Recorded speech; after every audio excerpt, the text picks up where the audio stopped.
had never been done before. We the people tell the government what to do. It doesn't tell us. We the people are the driver. The government is the car. And we decide where it should go and by what route to do. We the people are free. And I hope we have once again reminded people that man is not free unless government is limited.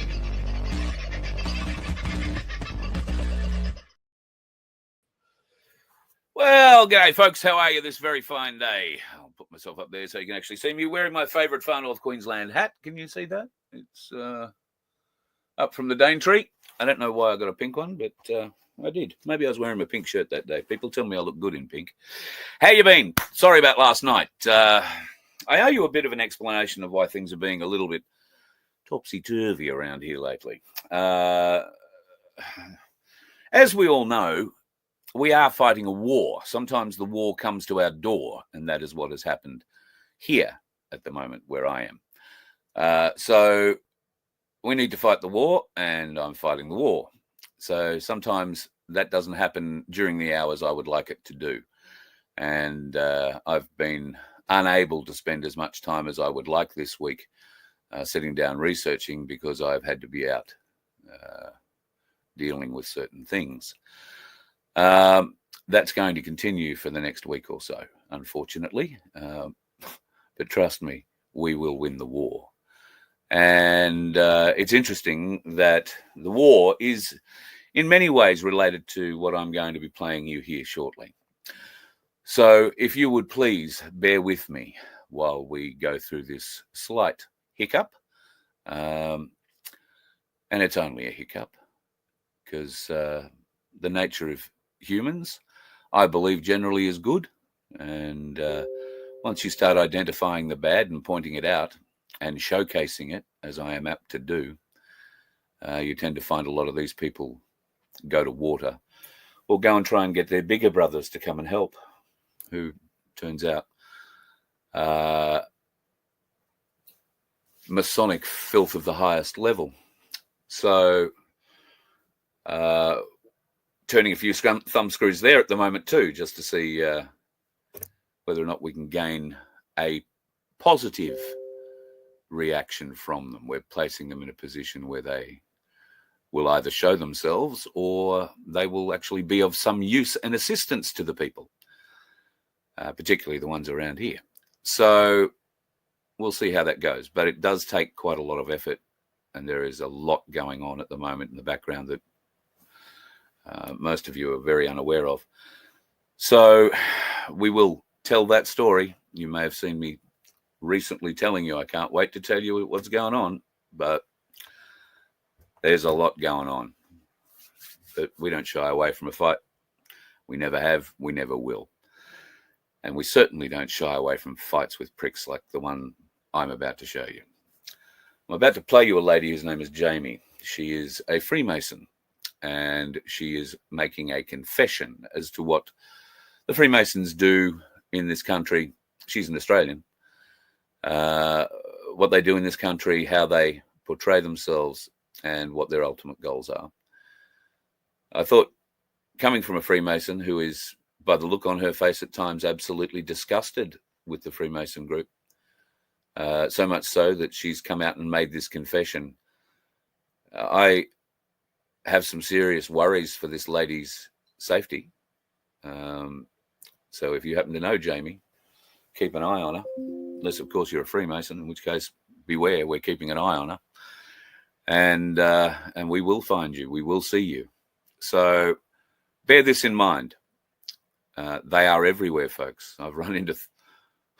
oh, God, they are everywhere.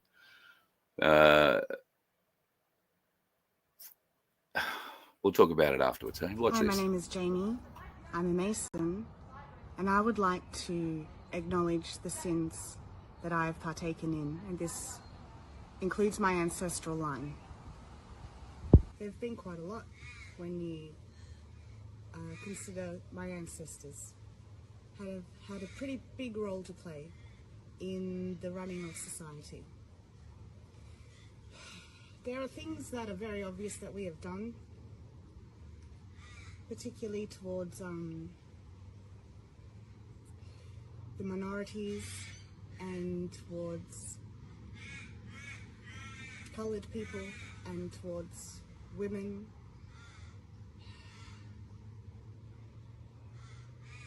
There are also things that you are not aware that we have done, and I would like to share these with you now.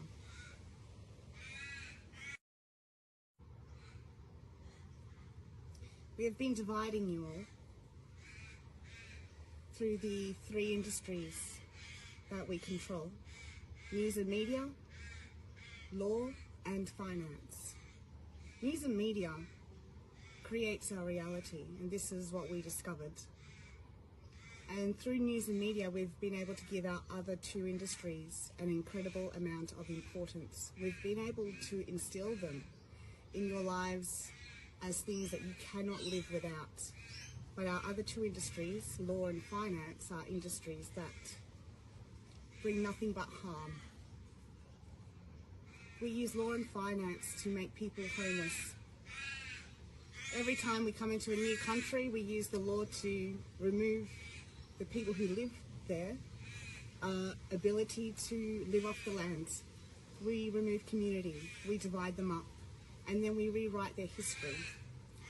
It's important for us to divide people up by taking children away from their families so that we can instill our history into the histories of the peoples whose culture we're destroying. And what we do is we tell these people that they had laws, that they were rapists and pedophiles, that they had corporal punishments, and we tell them these things because these are the things that we bring. So we make people believe that these horrible, awful things have always existed and are part of the human setting, so to speak. But that is just not the truth. The truth is humanity has a set of values. These values exist within all humans, and they are to be good, kind, seek understanding, and benefit the lives of others. We use finance and the law to stop people from being able to be good, kind, understanding, or benefit the lives of others. We are the cause of poor mental health. We are the cause of anxiety, depression, and suicide. It's because the practices that we use are psychologically abusive. We control society through narratives. Narratives is what controls society, nothing more. So we've used news and media to establish the law as a necessary part of life, and finance as a necessary part of life. But without law and finance, what you would find is that everyone would have a home. Everyone would be safe and secure, and everyone would be free to make their own decisions about what they do with their life and what they do for work. We use our industries to destroy people's mental health, and that takes away their ability to function. In Australia, this is known as the welfare system. Once you enter the welfare system, you stay in the welfare system. We use the welfare system as food. Because none of our actions have benefit, we must feed off the self-worth of others. And so we have a hierarchy that removes self-worth from people. It removes self-worth from all people, but the people on the bottom of the hierarchy exist as food for the other society levels, for the working class and for the rich to feed off. So if you're working class or if you're rich, you will look down on people who are on the welfare system, and that's deliberate because by doing that you are able to get self-worth by taking theirs away from them. And when you have taken enough of someone's self-worth, they lose their ability to speak coherently and they lose their ability to function. They develop behavioural problems, and these behavioural problems justify the existence of the law. So we give people poor mental health and we take away people's housing security, so that they behave badly, and then we use that bad behaviour to justify the existence of the law. We say, you obviously need it, look at all these horrible things that are happening. Of course, we don't mention that we are the ones who are making those horrible things happen. These are the sins of my ancestral line. These are the sins of the Masons. Now, I have partaken in these and I have destroyed people's lives. I did so without awareness at the time, but I've become aware now, and I'm very, very sorry. I've not yet met a family member of mine who is aware of what they are doing. And that's particularly important. That's the problem, in fact. Because we partake in these actions without awareness, and that means that these actions stay within our subconscious, or the results of these actions stay in our subconscious, we are unable to stop what we are doing, change what we are doing, or exit the situation. That's what happens when you don't have awareness of it. The reason my family don't have awareness of what they're doing is because they have the values to be good, kind, understanding, and benefit the lives of others. These things are really important to them. And once they do become aware of how their actions are impacting the lives of others, the pain is so great that they remove themselves from existence. This has happened time and time again. So this is a biological problem that we've become trapped in. An inability to acknowledge what we are doing has removed our ability to change what we are doing. So I'm aware of what we are doing, and I'm here to speak on behalf of my family and say we need you to take authority away from us, please. To remove our authority, what you need to do is take back control of news and media. News and media creates our reality. And so if news and media were to share stories saying that war is over, humanity has united, that everyone is getting a universal weekly income, those things would become reality. To this I would add the following phrase: a home is owned by living in it. You do not own the home of another person. You never have and you never will. These are the actions that remove the control that my family have had. We need you to take control back. We need you to remove our authority and free us from this hell that we are in alongside you. My family are not evil, but they have been performing evil for their entire existence. They have a lot of good to give, and I would really like to see them have a chance to do that. Before they can do that, they need to have the position that they are in taken away from them. They need a period of rest and recovery. They need kindness and understanding. It's not expected, but it is needed. So I'm Jamie and I'm a Mason. And I'm sorry. I'm sorry for everything that we've done.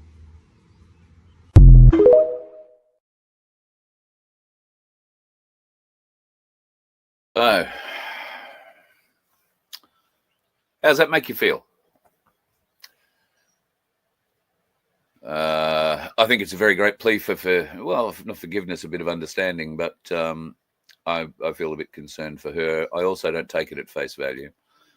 There'll be some very serious Freemasons who take a very dim view of what she said there. And I would imagine right now, particularly if she is in a Masonic family, she is probably feeling some degree of pressure. This bit isn't going to help because I'm sharing it.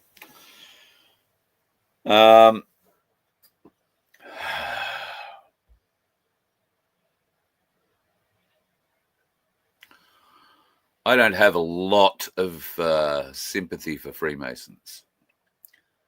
And given what I'm and others here are currently going through dealing with them, I don't have a lot of sympathy. However, the good Lord tells us that we must reach out, we must try, we must offer. So here's me reaching out. Jamie, if you need help, if you need protection, reach out.